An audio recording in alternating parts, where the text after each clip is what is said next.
بسم اللہ الرحمن الرحیم۔ السلام علیکم۔ زندگی کی راہ چینل میں خوش آمدید۔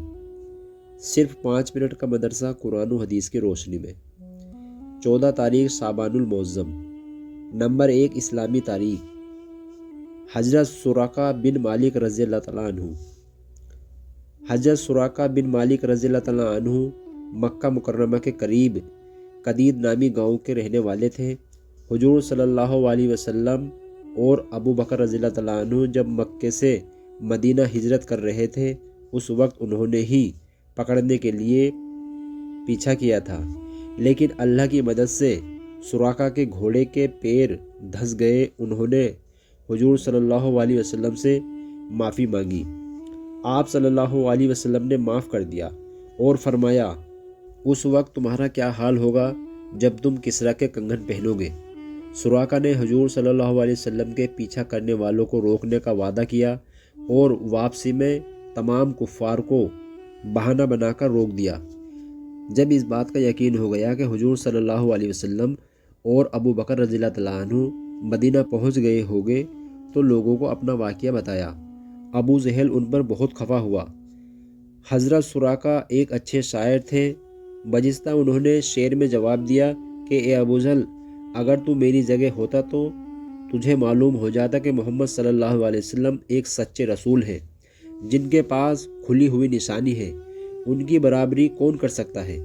جب مکہ فتح ہوا تو حضرت سراقہ نے حضور صلی اللہ علیہ وسلم کی خدمت میں حاضر ہو کر اسلام قبول کر لیا۔ حضرت عمر رضی اللہ تعالیٰ عنہ کے زمانے خلافت میں کسریٰ کا خزانہ آیا تو انہوں نے حضرت سراقہ رضی اللہ تعالیٰ عنہ کو کسریٰ کا لباس، تاج اور کنگن پہنائے۔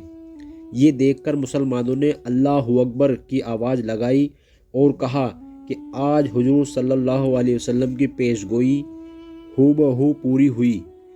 حضرت سراقہ رضی اللہ تعالیٰ عنہ کا انتقال حضرت عثمان رضی اللہ تعالیٰ عنہ کی خلافت میں 24 ہجری میں ہوا۔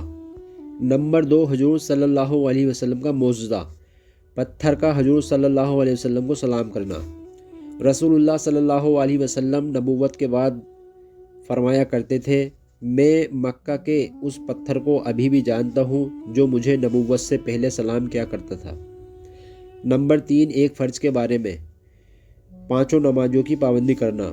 رسول اللہ صلی اللہ علیہ وسلم نے فرمایا، جو شخص 5 فرض نماز کو پابندی سے پڑھتا ہے وہ اللہ تعالیٰ کی عبادت سے غافل رہنے والوں میں شمار نہیں ہوتا۔ نمبر 4 ایک سنت کے بارے میں، رحمت طلب کرنے کی دعا۔ دین پر یا کسی نیک کام پر جمع رہنے اور رحمت حاصل کرنے کے لیے اس دعا کا اہتمام کرنا چاہیے۔ ربنا لا تزغ قلوبنا بعد اذ ہدیتنا وہب لنا من لدنک رحمتا انک انت الوہاب۔ ترجمہ، اے ہمارے پروردگار، ہمیں ہدایت دینے کے بعد ہمارے دلوں کو مت پھیرے اور اپنی طرف سے ہمیں رحمت عطا فرمائیے، بے شک آپ ہی سب کچھ دینے والے ہیں۔ نمبر 5 ایک اہم عمل کی فضیلت، نماز میں قرآن کی تلاوت کرنا۔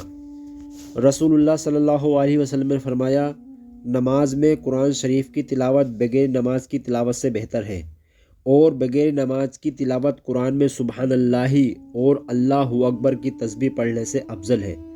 سبحان اللہ اور اللہ اکبر کی تسبیح صدقے سے افضل ہے، اور صدقہ روزے سے افضل ہے، اور روزہ جہنم سے بچنے کی ڈھال ہے۔ نمبر 6 ایک گناہ کے بارے میں، حرام چیزوں کا بیان۔